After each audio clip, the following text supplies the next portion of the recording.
scary Roblox story time of something that has happened to me.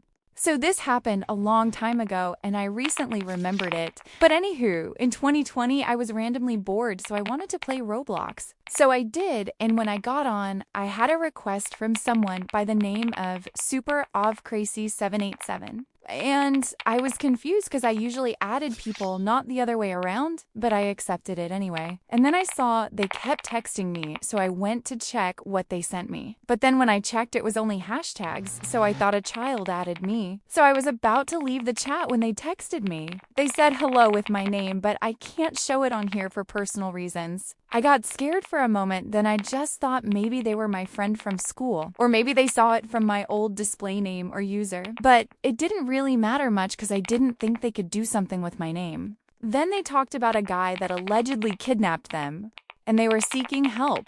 And she told me which city she lived in, and it was surprisingly the same city as me. And because I really felt bad, I told her where I lived, but Roblox obviously didn't let me.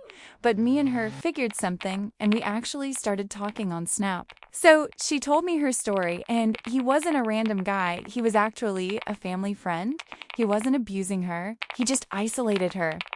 But I found this out later on. Anyway, me and her picked a day to come over so she could spend a couple nights until she could find her mom and dad. So when she came over, I prepared a nice bed near my room.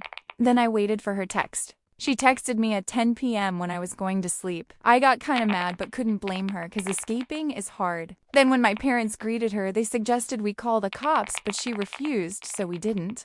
Then it was time to go to sleep.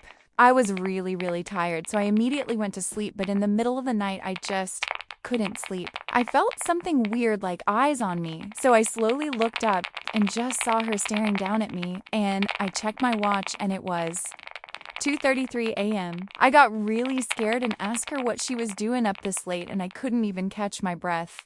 She smiled so wide that I felt my body shiver. Then she said I couldn't sleep. Guys, if you guys are still here, comment a white heart. And I forgot to mention that I'm having a race with 2 other creators. And they think they can beat us in likes and subs, but they aren't. And since I can't show their faces, I will show a similar photo that looks like them. Honestly, this is clearly the only race they ever did, and it's sad they will still lose. Anyway, I'm really happy you stayed and watched this video till now, and I'm sorry to do this to you, but you need to go to part 2. Don't worry, I will post it soon. Love y'all.